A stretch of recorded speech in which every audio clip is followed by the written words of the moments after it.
दहेज लेना अच्छा लगा था, अब उठाओ नखरे सासू माँ। सुबह के 8 बज रहे थे। घर की मालकिन सन्नोताई जी 10 बार अंदर बाहर हो गईं, पर यह क्या, घर की बहू अभी तक न उठी।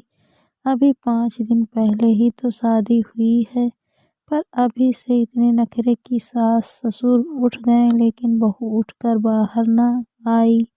यूँ तो देवरानी जेठानी का रिश्ता कभी एक न होने वाला होता है, पर यहाँ तो जेठानी की जान हलक में आ रही है कि पता नहीं सासू माँ नई नवेली देवरानी के साथ क्या करेगी। इन 3-4 दिन से तो जैसे तैसे जेठानी ने संभाल लिया था। रीति रिवाज में बहुत थक गई। यह हो गया वह हो गया, लेकिन आज क्या, आज तो मेहमान भी चले गए। आज क्या बहाना करे, तो अब देवरानी सासू माँ के निशाने पर आ चुकी है। सन्नोताई जी तो वैसे भी अपने तेज तर्रार स्वभाव और गुस्से के लिए पूरे घर में जानी जाती हैं। आज तक ताऊ जी की भी हिम्मत न हुई ताई जी के सामने बोलने की। अपने इस गढ़ की वही रानी महारानी है, जहाँ सिर्फ उसी का हुक्म चलता है। कोई कुछ कुछ बोल कर तो दिखा दे, उसकी शामत आ जाए। मैं तो खुद उनके गुस्से को देख कर डर रही हूँ। मेरा नाम मधुमिता है और मैं ताऊ जी के छोटे भाई की बेटी हूँ। मेरे माता पिता बचपन में चल बसे, इसलिए ताऊ जी ने ही मुझे पाला है। हालांकि ताई जी इसके पक्ष में नहीं थी, लेकिन लोक लाज के कारण उन्हें रखना पड़ा। पर सच बताऊं, लोक लाज जाए भाड़ में, मेरे पिताजी का हिस्सा भी तो था ना, इसीलिए वह मुझे रखने को तैयार हो गई। क्या है ना कि सन्नोताई जी थोड़ी लालची स्वभाव की हैं, फिर दोनों भैया भी तो मुझे बहुत चाहते हैं। हालांकि मुझे घर में किसी बात पर बोलने की इजाज़त नहीं है, पर अपने भाइयों और ताऊ जी की छाँव में मैं सुरक्षित हूँ, क्योंकि ये लोग मुझे सन्नोताई जी के गुस्से से बचा लेते हैं। घर में ताऊ जी, ताई जी, बड़े भैया नरेश और भाभी गीता, छोटे भैया अनिल और नई भाभी कंचन और मैं हूँ। बड़े भैया भाभी के एक बेटी है परी, जो सिर्फ 9 महीने की है। गीता भाभी बहुत ही सीधी सरल महिला है, वह भी मुझसे बहुत स्नेह रखती है। नरेश भैया और गीता भाभी की शादी में भी ताई जी ने खूब दहेज बटोरा था। हालांकि गीता भाभी के परिवार वाले कार ना दे पाए, बस यही बात ताई जी के मन में रह गई, इसीलिए गीता भाभी पर गुस्सा थोड़ा ज़्यादा करती हैं। और इसी अरमान के साथ उन्होंने अनिल भैया की शादी कंचन भाभी से करवाई, पर कंचन भाभी के मायके से कार निकलवाने के लिए तरीका उन्होंने गलत अपनाया। जब शादी पक्की हुई थी, तब उन लोगों ने पूछा था कि दहेज में क्या क्या चाहिए। तब तो सन्नोताई कुछ बोली नहीं, लेकिन शादी के 5 दिन पहले कार की डिमांड कर दी। जब घर में सब ने कहा तो बोली, अरे बड़े बेटे की शादी में धोखा खा चुकी हूँ, पर ये गलती अब नहीं करूँगी। अब 5 दिन पहले कार मांगी है तो उन्हें झक मार कर देनी ही पड़ेगी। खैर, सुबह के 8 बज गए और नई बहू अभी तक उठकर कमरे से बाहर तक नहीं आई। कौन सास बर्दाश्त करेगी। बस ताई जी भी ऊपर नीचे हो रही हैं। एक बार तो बहू सामने आए, फिर बताती हूँ।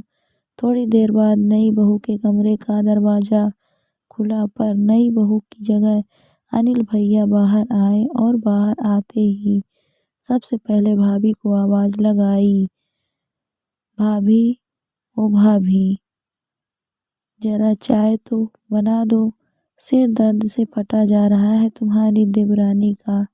अनिल भैया की बात सुनकर भाभी रसोई में जाने लगी। देखकर सन्नोताई चिल्ला पड़ी, हाँ, नौकर लगा रखे हैं ना घर में, जो महारानी आराम फरमा रही है और तुम उसके लिए चाय बनाकर ले जा रहे हो।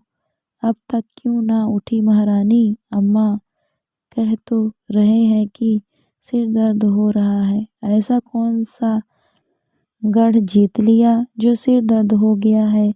कुछ काम भी ना किया और बीमारी का बहाना लेकर के बैठ गई। अब अम्मा रहने दो ना, क्यों बात का बतंगड़ बना रही हो?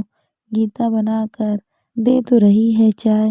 नरेश भैया ने कहा। तू चुप कर, ज्यादा जबान चलने लगी है तेरी भी। शोर सुनकर छोटी बहू भी बाहर आ गई और बड़ी ही बेपरवाह से बोली, क्यों घर को चिड़ियाघर बना रखे हो? थोड़ी देर कोई आराम से रह भी नहीं सकता? हाय दैया, कैसे जबान चला रही है। घर को चिड़ियाघर कह रही है। यही सिखाया है तेरे माँ बाप ने? अम्मा जी, माँ बाप ने तो बहुत कुछ सिखाया है, पर अभी थोड़ी तबीयत खराब है, इसीलिए बताने का मन नहीं है। वैसे सुबह के 8 बज गए हैं। आपके घर में चाय क्या लेट बनती है? हाय राम, ये देखो आजकल की लड़कियों के लक्षण। तेरी अम्मा बाबूजी ने तेरे साथ कोई नौकरानी भेजी थी क्या, जो तेरे लिए चाय बनाएगी? घर की बहू हो तो बहू की तरह खुद जाकर चाय बनाओ। मैं क्यों चाय बनाऊंगी और क्यों घर का काम करूंगी? क्योंकि तू घर की बहू है तो तुझे काम तो करना पड़ेगा। इस गलतफहमी में ना रहना अम्मा जी। आपने जो जो चीजें मांगी है मेरे माँ बाप ने दी है आपको। जब इतना दहेज दिया है तो घर का काम क्यों करूंगी?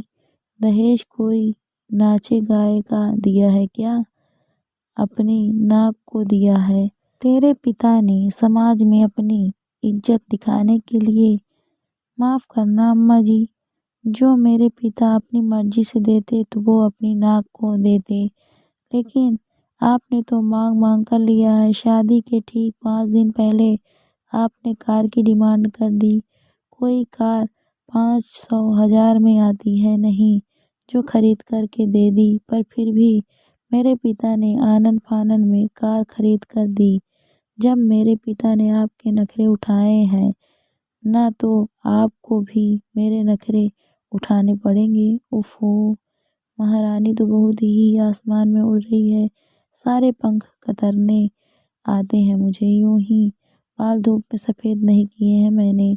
अभी तेरे बाप को फ़ोन करके बताऊंगी ना, तो ऐसी भूल न करना अम्मा जी। यहाँ आने से पहले मैं अपने पिता को बोल कर आई हूँ कि जब तक आपकी बेटी ना बुलाए आना मत, क्योंकि मेरी जो जवान मेरे माता पिता को मेरी कमजोरी लगती थी ना, वही जवान मेरी ताकत बन चुकी है। और रही बात मेरे पंख कतरने की, वह तो आपसे हो न पाएगा, क्योंकि मैं सीधी सादी रोने वाली बहुओं में से तो ना हूँ।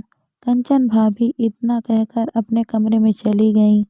पीछे सन्नो ताई जी अनिल भैया पर चिल्लाई, तू खड़े खड़े देख रहा था और तेरी बीवी हमसे जबान चला रही थी। अम्मा, दहेज तुम्हें चाहिए था, जो बाबूजी के मना करने के बावजूद भी तुमने 5 दिन पहले डिमांड कर डाली। अब भुगतो। ऐसी बहू तुमने अपनी इज्जत खुद ही गिराई है। उस समय हमने समझाया था तो तुमने कहा था कि कुछ मत बोल, तो मैं तो अब कुछ नहीं कहने वाला। शन्नो ताई जी बड़बड़ाते ही रह गईं, पर घर में बाकी लोग खुश थे कि अब ताई जी के गढ़ में सेंध मारने वाली आ चुकी थी। कंचन भाभी का व्यवहार हम सब के साथ बहुत अच्छा था और वह हमारे साथ मिलजुल कर काम भी करती थी।